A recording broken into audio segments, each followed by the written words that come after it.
Hello বন্ধুরা, কেমন আছো তোমরা সবাই? আশা করছি তোমরা সবাই অনেক ভালো আছো। কুটনদিদি ব্লগিং চ্যানেলে তোমাদের সকলকে জানাই স্বাগত।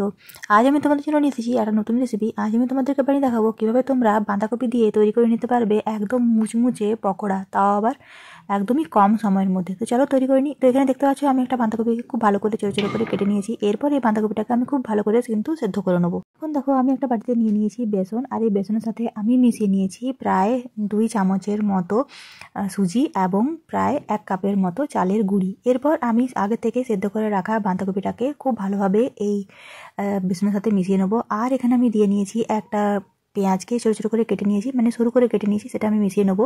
আর দিয়ে নেবো আমি এখানে ধনেপাতা। এরপর আমি এখানে মিশিয়ে নেবো 1 চামচের মতো আদা বাটা। আদা বাটা তোমরা চাইলে কিন্তু নাও দিতে পারো, এটা কিন্তু অপশনাল। এরপর আমি এতে মিশিয়ে নেবো 2 চামচের মতো নুন এবং 2 চামচের মতো লঙ্কার গুঁড়ো। তোমরা চাইলে এক্ষেত্রে কাঁচা লঙ্কা ব্যবহার করতে পারো, যেহেতু আমি কাঁচা লঙ্কা ব্যবহার করিনি তাই আমি এখানে লঙ্কার গুঁড়োটাকে ব্যবহার করেছি। এরপর এই প্রত্যেকটা উপকরণকে আমি খুব ভালোভাবে কিন্তু মেখে নেবো।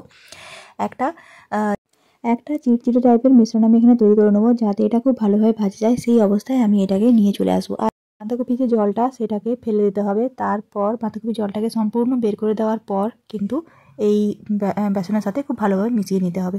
এখন দেখো আমি কড়াই নিয়ে নিয়েছি সামান্য পরিমাণ সাদা তেল। আর যেহেতু এর আগেও পকোড়াগুলো ভাজা হয়েছিল তাই আমি তখন তোমাদেরকে দেখাতে পারিনি। এটা আমি সেকেন্ড ধাপে এই পকোড়াগুলোকে ভাজছি।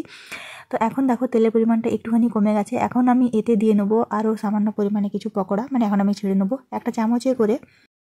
আমি দেখো পকোড়াগুলোকে কিন্তু একটা চামচে করে খুব ভালো করে একটা একটা করে আমি এখানে ছেড়ে নিচ্ছি। তো এখানে দেখতে পাচ্ছ আমি একসঙ্গে প্রায় 4-5টা পকোড়াকে আমি ছেড়ে দিচ্ছি। তো এই দেখো প্রায় 2 মিনিট পর আমার পকোড়াগুলোকে কিন্তু আমি খুব সুন্দর করে এখানে ভেজে নিয়েছি।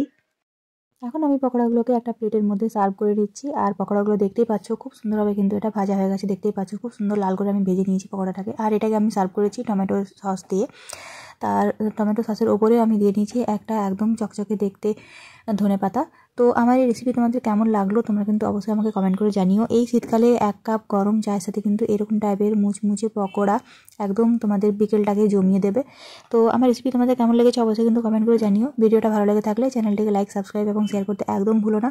সবাই খুব ভালো থেকো, সুস্থ থেকো। খুব তাড়াতাড়ি দেখা হবে তোমাদের সাথে একটা পরের ভিডিও নিয়ে। ভিডিওটা শেষ পর্যন্ত দেখার জন্য তোমাদের সকলকে জানাই অসংখ্য ধন্যবাদ।